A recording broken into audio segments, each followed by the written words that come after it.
Hello friends, welcome to Book Divers. Today we are going to talk about You Need 6 Months to Change Your Life. Alex was an ordinary boy, neither too smart nor too lazy. His life was just like most people's, waking up late in the morning, feeling that familiar drag of regret, scrolling through his mobile endlessly, not even noticing when half an hour slips away in a blur of mindless feeds. Then rushing to get ready for work, checking his phone again and again, Instagram, YouTube, everything felt tied to his fingertips, pulling him in with relentless notifications. Returning home exhausted at night, collapsing on the bed with a heavy sigh, thinking, I will change everything from tomorrow, only for that promise to fade into the same empty routine, day after day, never coming true. Deep inside Alex, there was a burning dream. He wanted his life to have real meaning, to stand out, to not just be another face lost in the crowd. He desperately wanted to become someone he could look at in the mirror with genuine pride. But the harsh problem was his scattered focus, hopelessly scattered. One day he'd join the gym full of excitement and fire, only to quit after just 3 days, disappointed in himself. Sometimes he'd enthusiastically start online courses, watching videos eagerly at first, but stop after 2 weeks, feeling defeated. Sometimes he'd make a firm plan to wake up early, set the alarm with determination, but then turn it off in a haze of drowsiness and go back to sleep, frustrated and guilty. He used to think he had no time, but the painful truth was that everyone has the same time, it's just wasted on friends' endless calls, unnecessary parties, constant social media notifications, and getting lost in other people's seemingly perfect lives. One day, when he was returning from the office feeling drained and hopeless, he bumped into his old friend Ethan. Ethan used to be even more careless than Alex, but today something was strikingly different. There was an unmistakable peace on his face, a quiet clarity shining in his eyes that made Alex's heart skip with curiosity and a pang of envy. Alex asked, his voice tinged with disbelief and longing, "Bro, how did you change so much?" Ethan smiled warmly, a gentle, knowing smile, and said, "I made 6 months of distance from myself." Alex laughed nervously, "What do you mean?" Ethan explained calmly, "I adopted monk mode." Alex heard this word for the first time, his eyes widening in surprise. Ethan patiently explained that monk mode isn't about literally becoming a monk, it's about deliberately separating yourself from the useless, noisy voices of the world for a focused period. Just like a monk leaves everything behind for deep meditation, a person leaves distractions temporarily to chase their true goal with everything they've got. Ethan shared that he had decided, for 6 months, only 3 things would exist in his life: his goal, his health, and his learning. He stopped meeting all the other useless friends, politely but firmly declining every party invitation. He deleted Instagram, Facebook, and all short videos from his phone. Notifications were turned off completely. His phone transformed from an endless source of entertainment into a simple tool for real work. Alex asked in genuine surprise, "But weren't you bored?" Ethan admitted honestly, "It was tough in the beginning. My mind used to scream in protest. My hand would instinctively reach for the phone. It felt like something vital was missing. But that something was actually what had been holding me back all along." Ethan continued with quiet conviction, "Time is the most expensive currency, Alex. Money comes back, but time never does. In monk mode, I treated every second like the most precious thing in the world." That day, Alex kept thinking deeply for a long time. Lying on his bed at night, overwhelmed with emotion, he replayed the movie of his life in his mind, every day the same monotonous cycle, every year blending into the next, dreams unchanged, situation stagnant. A wave of sadness and determination washed over him. The next morning, with a racing heart and newfound resolve, he made a firm decision. He whispered to himself, 6 months, I will give my life with full honesty." On the first day, hands trembling slightly with excitement and fear, he wrote on a piece of paper what was truly important, not 100 scattered tasks lost in the crowd, but only those that could genuinely transform his life. He chose 3 main goals: 1. Learn a new skill, 2. Make his body fit, 3. Reach the next level in his career. Then he began cutting things mercilessly, removing apps that wasted hours, muting groups, ignoring useless calls.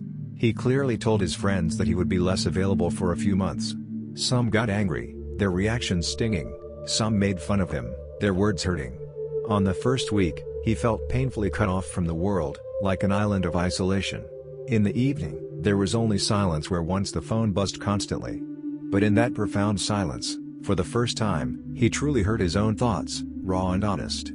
He started getting up early in the morning without haste, no mobile first thing. First, he met himself in quiet reflection. then studies, then work. There were precious hours each day where he was completely immersed, no notifications, no messages, nothing to pull him away. Gradually, his mind began to change. Earlier he lost focus in 20 minutes, now he could work deeply for 2 hours straight. A sense of awe filled him as he understood that real strength isn't talent, it's unbreakable focus. Monk mode taught him that not everything deserves an immediate response, every invitation isn't necessary, every message isn't a life or death matter. After 3 months, people started noticing the transformation. His body was visibly changing, a quiet self-confidence glowed in his eyes, his work quality improved dramatically. He was the same Alex, yet entirely new. Sometimes the old temptations pulled at him. He wanted to scroll mindlessly to pass time, craving that quick dopamine hit. But then he would pause, heart pounding, and ask himself sternly, will this take me closer to my goal? If the answer was no, he let it go with quiet determination. After 6 months, Alex realized with deep gratitude that he hadn't just gained productivity, he had gained real self-confidence. Now he knew, with a surge of hope, that if he truly wanted, he could change the entire direction of his life. Monk mode didn't teach him to abandon the world forever, it taught him the powerful art of refusal. Because a person who is available for everything is never truly available for himself. Alex felt a profound realization: big leaps aren't always loud and flashy, the real change often happens in silence, when no one is watching, no one is praising, when it's just you and your goal facing each other honestly. Now Alex was back in society, he met friends again, laughed with them. But the difference was profound, now his life was truly in his control. If you like our free summary, you can subscribe to our channel, buy our membership, or support us through UPI. Now let's go back to the summary. He used to laugh, but now with purpose and peace. Monk mode isn't forever, it's a temporary training period, like putting a sword in fire to sharpen it. A person needs some time alone to strengthen their core.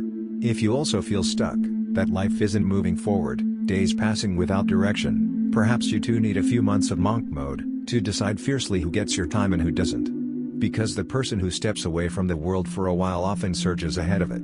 After 6 months of monk mode, Alex's life was visibly improving, his routine was solid, growth was clear, people praised him genuinely. But a strange restlessness stirred in his heart, he could focus now, yet something tugged him back toward old patterns. He no longer scrolled social media for hours, but when tired, he would open YouTube, telling himself just 5 minutes, and half an hour would vanish in regret. Sometimes he felt his mind still craved quick happiness. One evening, sitting on the balcony, work done but mind empty, he didn't feel like studying or learning, he just wanted to feel good, a hollow ache inside. He asked himself anxiously, why was he still restless? At that moment, Ethan messaged, "Can we meet today? We need to talk." They met in a nearby park. Ethan looked at Alex, smiled gently, and said, "You're in focus, but your mind is still intoxicated." Alex was shocked, heart racing. What kind of intoxication? Ethan replied calmly, "Dopamine." Alex had heard the word but never truly grasped it. Ethan sat on the ground and explained patiently, "Our mind craves everything it sees, reels, short videos, junk food, sweets, web series, these are all cheap, instant happiness. No hard work needed, but the mind gets a sharp, addictive shock." He explained that when the mind gets flooded with easy highs, it slowly rejects ordinary things, studying feels boring, work feels heavy, patience runs out. A man dreams big, but his mind demands small thrills. Alex felt exposed, as if someone was looking deep inside his soul. Ethan said, "Monk mode reduces the external noise, but dopamine detox calms the internal noise." That night, Alex decided with quiet determination to take the next step. From the next day, he began a new, challenging experiment. He distanced himself from all sources of sharp pleasure without effort. No short videos, no junk food, no late-night screens, no useless music. The first day felt colorless and empty. He felt an intense hunger for stimulation, restless and irritable. In the evening, his mind screamed in protest. The next day, boredom hit hard. He felt sleepy opening a book, guilty turning on the laptop. But this resistance was the start of detox. When the mind loses cheap highs, it fights back fiercely, just like the body detoxing from toxins. The next day, old dreams resurfaced in his mind. He started reading goals he'd ignored for months. At first, his mind wandered restlessly, but gradually he sank in. After half an hour, he realized with quiet joy he was deeply lost in study. For the first time, hard work brought a slow, deep, persistent peace. After a week, his mind shifted, He no longer reached for his phone first thing in the morning, he began enjoying simple food. Boredom no longer terrified him.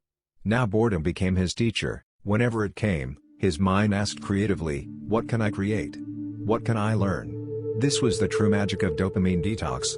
Tasks that once felt heavy now brought the deepest satisfaction. After workouts, the tiredness felt rewarding, he felt proud, fulfilled. Even without likes or comments, his mind felt full. He understood his reward system was resetting, no longer needing constant excitement. He learned to work deeply. After a few weeks, focus soared. 30 minutes once difficult, now 2 to 3 hours felt effortless.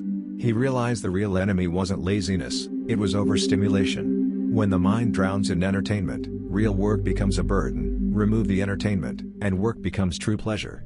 One evening on the same balcony, he sat peacefully, no restlessness. He felt deeply that dopamine detox doesn't mean a sad, empty life. It means rediscovering joy in simple things. The morning sun warming his face, the honest tiredness after a workout. Alex understood with profound clarity, to achieve big goals, the mind must be strong, and a strong mind doesn't beg for cheap pleasure. Monk mode made him master of time, dopamine detox made him master of his mind. Now he knew, if a person learns to control their cravings, no goal feels out of reach. Because the one who can leave cheap pleasure can afford the expensive dreams of real happiness. After a few months of dopamine detox, Alex's life felt more peaceful and crystal clear, his mind no longer wandered aimlessly. But a new truth dawned slowly, change is painfully slow. He'd grown stronger inside, yet the outside world hadn't exploded with miracles, no instant success, no sudden wealth. Just daily grind, daily discipline, life inching forward. One day, staring in the mirror, a quiet doubt crept in, what is left after all this? That evening, drinking tea with Ethan, Alex shared his frustration with a heavy heart. Ethan smiled, as if he'd been waiting for this moment. He set down his cup gently and said, "You're now at the point where most people give up." Alex was shocked, heart sinking. "Why?" Ethan replied calmly, "Because there's no visible change yet, but it's happening." He picked up a stone and said, "If I hit this stone with a hammer every day, nothing seems to happen at first. But that doesn't mean the first 99 hits were useless." Alex fell silent, absorbing the weight of it. Ethan continued, "You're in the middle of the compound effect." Alex heard this term for the first time. Ethan explained, "Most people try massive leaps, 4 hours of study suddenly, 2 hours gym, waking at 5 a.m., all at once, and burn out in weeks. Humans don't change through revolution, but through tiny habits." He asked, "What happens if you get just 1% better every day?" Alex shrugged uncertainly. Ethan smiled warmly, "In a year, you'll be 37 times better. This is math, not magic." That night, Alex pondered deeply, a mix of regret for past big dreams and quiet hope for small steps. He realized he'd always aimed huge and exhausted himself, never honoring tiny progress. The next day, he shifted everything, no grand promises. He decided simply, 10 pages of study a day, 20 minutes exercise, 15 minutes skill practice, so small his brain couldn't resist. The first day, he doubted, what will this tiny thing do? But he did it. Second day, third, no motivation needed, just habit forming. Gradually these became as natural as brushing teeth. A few weeks later, 10 pages grew to 20, 20 minutes to 40. But he never forced, he just committed daily. A strange peace settled in, he felt like winning every day, even if small. This was the compound effect beginning. No big difference in month 1, slight in month 2, by month 3, people noticed. By month 6, Alex could hardly believe, the man who once couldn't focus 20 minutes now learned daily, the one who avoided fitness now had a shaped body, the one always behind now showed consistency. No magic, no big bang, just adding small steps relentlessly. Alex understood micro habits are like bank savings, little by little, interest compounds. He didn't ask if he felt like it, he just did it. Some days good, some not, but the habit never broke. He learned consistency isn't perfection. If he missed 10 pages, next day he read 10, not 20 to catch up. He didn't seek to prove anything, just keep the system alive. Gradually his old and new self diverged. The old Alex chased results desperately, the new trusted the process patiently. The old ran fast and burned out, the new ran slow but steady. By year's end, his life had transformed completely. People said, your fate changed. But Alex knew, habits changed, not fate. Big life comes from small daily decisions, motivated or not. Monk mode taught focus, dopamine detox taught patience, micro habits taught stability. Now he wasn't afraid of the long road, he knew long roads are walked one small step at a time. And perhaps this was true success, becoming a little better every day, quietly, without noise, without rush, without announcing to the world. Because when habits change, life changes on its own. Alex had clearly witnessed the power of micro habits. He'd become better daily, gaining self-confidence and unbreakable continuity. But as he advanced, a new challenge emerged. Too many paths opened. Sometimes he felt pulled toward coding, sometimes data analysis, sometimes public speaking to inspire, sometimes writing, sometimes marketing. He learned and worked hard all day, but inside, restlessness grew. What should I truly master? A few days later, in an office meeting, Alex had prepared solid data, but someone else presented it, and got all the praise for speaking well. After the meeting, Alex sat alone, not angry but empty, a quiet ache in his chest. That evening, he called Ethan. They met in an old cafe. Alex confessed with vulnerability, "I'm working hard, learning everything, but I can't become a master in anything." Ethan laughed kindly. "This could be your biggest strength." Alex looked shocked. Ethan said, "You're misunderstanding mastery." He pointed to 3 spoons on the table. If one gold, one silver, one iron, they're different alone, but together as a set, they're rare and valuable. Alex listened intently. Ethan explained, "Today's world isn't about single skill mastery. Competition is fierce, it takes years to reach top 1% in one field, and most quit before then. But if you reach top 25% in a few skills, you become rare." Alex asked eagerly, "How?" Ethan replied, "A good coder, there are lakhs. A good speaker, thousands. But coders who can speak well? Very few. An analyst who understands data is common, but one who explains it like a compelling story? That's rare and valuable." For the first time, clarity flooded Alex. Ethan said, "This is called skill stacking." That night, returning home, Alex felt calm and hopeful. For the first time, he realized he didn't need perfection in one thing, just usefulness in several. The next day, he listed his skills. Discipline and consistency are already strong. Basic data analysis solid, writing decent. Public speaking scared him, but he was interested. He decided, no chasing mastery, just adding skills steadily.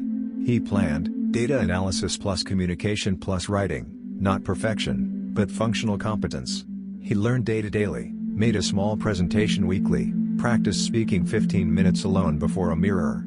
At first awkward, he stammered, voice shook, but micro-habit consistency worked again. After 3 months, speech cleared. After 6, presentations became understandable. He didn't just show numbers, he told stories. Gradually his office role shifted. When data arrived, people called Alex to explain. His value rose without promotion. He felt the world values translators more than pure experts, those who bridge worlds. Skill stacking made him that. He wasn't a coder but understood them, not a manager but spoke their language, not a born speaker but brought ideas alive. Now irreplaceable. Alex understood being rare isn't being the absolute best, it's being a unique combination. Like music, simple notes, but right ones together create a raga. He learned fearlessly, every skill a toolie, more tools more power. Years ago directionless, now direction lived inside him. Monk mode gave focus, dopamine detox control, micro habits consistency, skill stacking uniqueness. Now he stood at a rare intersection where few reach, and real growth begins. After skill stacking, Alex's life looked strong externally, no longer in the crowd. People called him useful, not just a worker, but a problem solver. But strangely, the more he advanced, the more exhausted he felt. All day, work, learning, meetings, calls, presentations, everything seemed crucial. But at night, lying in bed, a hollow emptiness. I'm doing so much, why no peace? Some tasks propelled him forward, others slowly drained him inside. Yet he gave everything equal weight. One day he realized, real progress happens in a few focused hours, the rest just burns energy. That feeling weighed heavy. One rainy evening, Alex sat by the window, laptop off, mind heavy. Ethan called, "Walk today?" They met in the park, trees swaying, light breeze, calm atmosphere. Ethan saw instantly something was wrong. Alex confessed quietly, "Life feels heavy even when everything's fine." Ethan smiled gently, "Because now you're living in quantity, not quality." Alex looked surprised. Ethan asked, "Ever heard of the 80-20 rule?" Alex shook his head. Ethan lay on the grass and explained, "Of 100 tasks in life, only 20 give 80% results, the rest just drain energy." Alex fell silent. Ethan continued, "Sadly, most spend their whole life on the 80% that only brings fatigue." That night Alex couldn't sleep. He opened his diary, tracked every hour, what each task gave, when he felt tired or joyful. A shocking truth emerged: 80% productivity came from just 3 things: deep focused morning study, data plus communication work, daily exercise.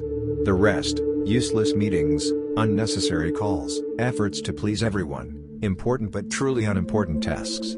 Happiness came most from simple moments: morning tea alone, post-workout glow, learning breakthroughs. Stress came from others' negativity, replying to every message, constant availability. Alex felt a quiet revelation: he'd given most of his life to what gave the least back. The next day, with bold resolve, he decided, for the next 6 months, no equal effort. Prioritize the 20% that delivers 80% results, remove the 80% stress slowly. The first steps were scary. He skipped many meetings, delayed some calls, told people clearly he couldn't always be available. Fear gripped him: people might get angry. But surprisingly, the world didn't collapse. Real work improved dramatically. Now he worked only 4 to 5 focused hours a day, yet achieved more than before. He reduced social commitments, stopped saying yes to every invite. Guilt came at first, but soon peace followed. Energy no longer scattered, it flowed in one powerful direction. He reshaped his environment. More time with the 20% of people who understood, inspired, gave honest feedback. The other 80% relationships faded naturally, without fights or bitterness. Alex realized maturity isn't handling everything, it's handling the right things. After 6 months, life felt light, work wasn't less, useless effort was. He wasn't stressed unnecessarily. He felt tired from real work, not empty. Busy but clear-headed. He understood 80-20 isn't just time-saving, it's life-saving. Put energy in the right place, life flows right. Alex now asked himself daily, does this fall in my 20% that pushes me forward? No answer? He let go without guilt. Every opportunity isn't one. Some distractions wear good clothes. Alex ran less but stayed ahead. Life peaceful, not noisy. One who tries everything achieves little, one who chooses the right 20% wins 80% of life. After applying the 80-20 rule, Alex felt as if he lifted a heavy stone: work not less, responsibilities same, but mental pressure gone. Focus clear, energy aligned. But one thing still troubled him deeply: money. He earned better now, yet at month's end, the old question haunted: where did the money go? Not huge losses, not reckless waste, but still heavy, unexplained. The self-work he'd done wasn't enough for financial clarity. One night, staring at old statements on his laptop, small expenses, online orders, subscriptions, food, cabs, apps, he realized with a pang he'd repeated old mistakes.